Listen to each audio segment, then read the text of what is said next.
Depreciation hits some cars harder than others. Traditionally, we see luxury cars the ones being hit the most.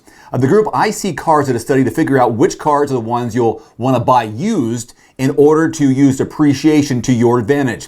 This is from Autoblog.com. Their list counts down the top 10 cars with the greatest difference in new price versus lightly used versions. I don't agree with everything on this list. Maybe you do, but I think that's what makes this kind of fun. They organize them by percentage to make it fair amongst cars with a wide variety of prices.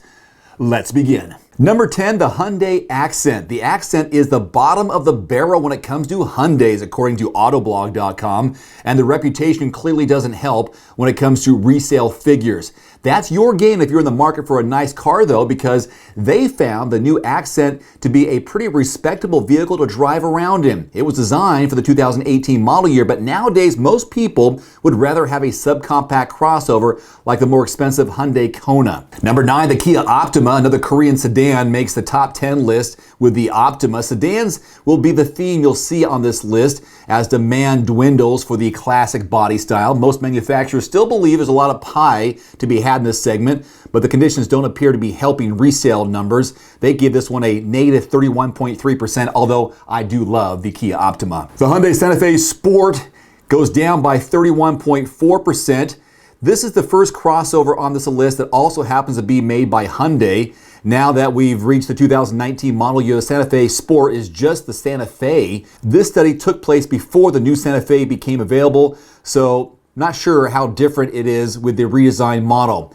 Autoblog recently drove the Santa Fe, and they're happy to report that it's significantly better than the model it's replacing. I, too, have reviewed the Santa Fe. You can find it in the description below this video. The Nissan Altima has an appreciation value of negative 32.6% apparently. The new 2019 Altima is leagues ahead of the old one, which could cause the resale price to dip even further for the old Nissan. It's hard to recommend buying a one-year-old Altima now that Autoblog has driven the new car, even with the massive discount you're likely to get. Only time will tell to see if the new sedan is affected as badly as the 2018 model year. At number 6, the Infiniti Q50. This is the first luxury car on the list, which is a surprise considering the heavy depreciation most luxury vehicles experience as they leave the dealer lot. Infiniti's 3 Series competitor is a good entry in the segment that tends to produce some strong opinions, both negative and positive. At this point, it's getting fairly long in the tooth. Don't you love that phrase?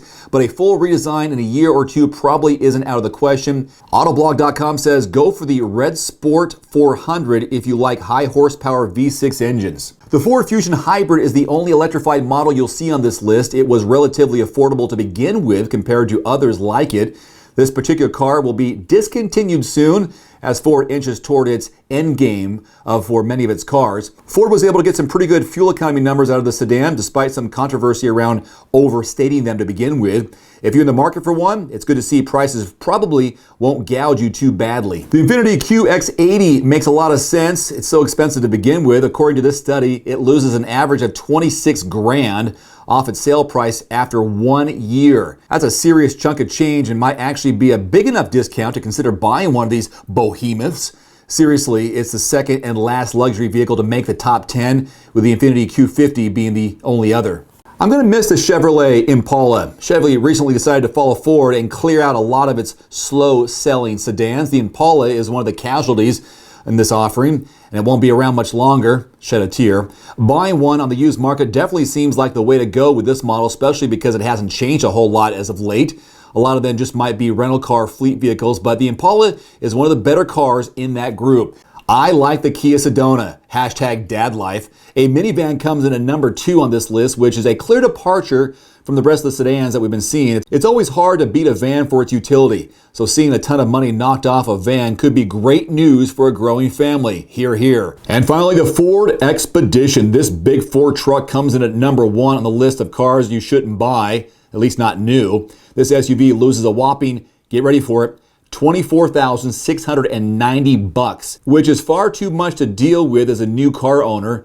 The benefits of a new car warranty for a bit longer are great, but not taking this kind of financial hit is definitely an attractive option. The Lincoln Navigator, Lincoln equivalent to this car, doesn't appear to lose anywhere near this much value, so it could be worth it to invest. I don't like that word invest, in a much nicer vehicle in this case. So those are the 10 vehicles you should not buy new according to autoblog.com. That's my video for today. Thank you so much for watching. If you liked it, give it a thumbs up, subscribe. Either way, I appreciate you watching. See you next time.